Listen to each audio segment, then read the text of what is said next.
Good morning. I'm Emily Beckett, Digital Marketing Specialist at Sprague.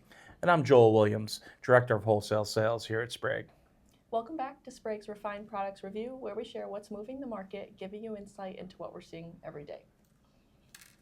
So, Joel, what's going on with the war with Iran? Really, not much has happened since last week. We saw some flare ups. It felt like maybe this thing was going to start to get out of control again, but then it kind of got reeled right back in, and we're back to talking about diplomatic solutions here.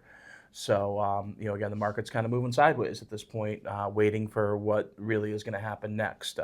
Anything could happen. We could see it flare back up and get very serious again, expand fronts into other areas as well, or we could see a diplomatic solution announced any day. So it's kind of a wait and see. We'll see where it goes from here. Not a lot to talk about on it, though, unfortunately.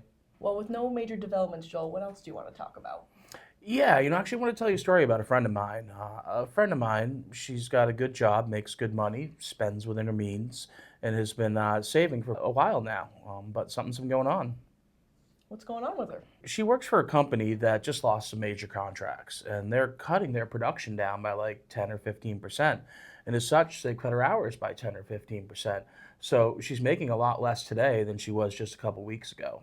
Global oil supply declined by a further 1.8 million barrels per day in April to 95.1 million barrels per day, taking total losses since February to 12.8 million barrels per day. Output from Gulf countries affected by the closure of the Strait of Hormuz was 14.4 million barrels today, below pre-war levels. Higher production and exports from the Atlantic Basin have provided some relief. Assuming flows through the strait gradually resume from June, global oil supply is projected to decline by 3.9 million barrels per day on average in 2026 to 102.2 million barrels per day. Basically, what this IEA data is telling us is that the production is materially down this year. Well, if she's making less, I take it she's spending less too. Yeah, she's been able to cut out some of her luxury purchases, but honestly, that's been a very tiny part of her budget.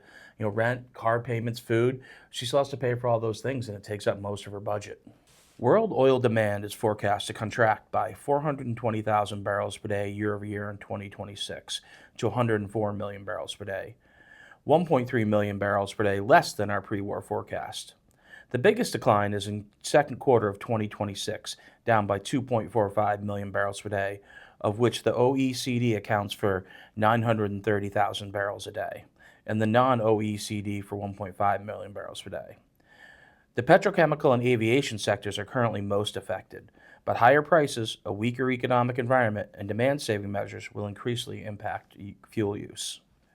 Basically, what this data from the IEA is telling us is that consumption is modestly down, but not nearly as far down as production is. So, how's she getting by then? Yeah, so since she's not making nearly as much as she's spending right now, she's dipping into her savings, and she's actually all the way through her savings account at this point. She's actually even going into her 401k account, which we all never want to touch until retirement. So it's getting pretty ugly, and pretty soon she's going to be through all of that as well. Here we see a chart showing the U.S. oil inventories and how rapidly they've depleted. If you look at the green line, you can see that's 2026. And while where we currently are on the line is area that isn't uncharted territory, the scary thing about this chart is the pace in which the green line's falling, and the fact that there's really no end in sight for when it's going to stop going at this pace. Well, that sounds tough. What's she going to do then? Yeah, well, luckily the company she works for has some contracts in the pipeline, so hopefully her earnings will get back up to where they used to be pretty quick. In the meantime, she's going to take a loan out to kind of bridge the gap to get her there. This was said recently by Cargill Energy Pathways Chief Strategy Officer Jeff Curry. And what he's really getting to here is the fact that in so many of today's issues, the world's problems are solved by just printing more money. Basically, it's an immediate way to solve an immediate problem. I mean, it does have its own issues. It creates more debt and it can create inflation, but it does create an immediate solution as well. Unfortunately, when you're looking at crude oil, there is no immediate solution. Increasing production is a long-term project. So, again, you can't print molecules. I see what you did there, Joel. Yeah, so we kind of went with a different tune to this podcast in order to let people see, give you a simple way to explain it. Explain this in the most simplest terms. We know a lot of you are in the industry. You have friends who are asking you what's going on, and we want to give you a tool that you can explain this to your customers and to your cohorts, so everyone can kind of understand what's happening here. But the stark reality is that we are consuming beyond our means at this point, and there's a cliff in front of us as the inventories fall, and it's very real, and it's coming very soon. So when do you think we'll hit that cliff, Joel? Yeah, so unfortunately, that's kind of hard to say at this point. People way smarter than me or us that are looking at this every single day. And the reality is the math for it is pretty easy. It's getting the data that's a challenge. So, while we have some good data, you're collecting in about various data points throughout the entire world for various countries. And the big challenge becomes you have countries, major consumers like China and major producers like Russia, who you need to depend on for accurate data. And unfortunately, that's usually not that easy to get. So when the time comes that we do hit that cliff, what will happen then? Yeah, unfortunately, when we hit the cliff, it's economics 101. Basically, the supply will be limited. And at that point, prices will just have to go up until demand is destroyed enough to bring them back into equilibrium. There's really no other option. So, we could see a very quick and a very significant increase in prices here. And what could that price look like? Yeah, again, that's pretty hard to say, and there's a lot of people out there smarter than us, again, looking at this. Estimates would say, analysts are thinking $150 to $175 crude will be the point at which demand gets destroyed to that level. But really, we're in uncharted territory here. This is not too different from the beginning of COVID, where it's kind of the inverse relation there, where we saw that production was so outstripping demand that crude oil prices actually went negative. So that's the type of conundrum we're in. It's something that the market really isn't prepared for. So it'll be very interesting to see how it all unfolds here and how high the ceiling really is. So this all sounds like some pretty scary stuff. What can we all do to prepare? We could see this, confrontation escalate. We could see it carry on.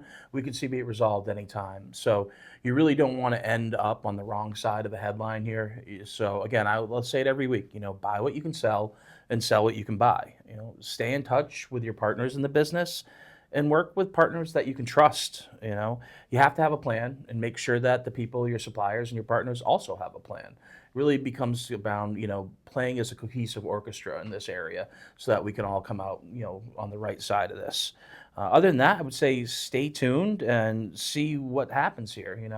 It's going to be very hard to sell. We're heading towards this sort of empty area in inventory, and we don't really know when it's coming, but keep your eye on it, and we'll see if we can, slow down our pace that we're going there, or whether we can turn it around before we actually get there, or whether we see this point where prices are going to have to explode to destroy demand. Well, on that cheerful note, thanks for joining me this week, Joel. Yeah, well, thanks for having me, Emily. If you haven't seen it yet, be sure to check out our latest monthly feature, a tour of our Springfield terminal, on our YouTube channel now. Well, thanks for joining us today. That's all we have for you this week. Please join us again next week for another Refined Products Review. Refine your insight. Feel your success.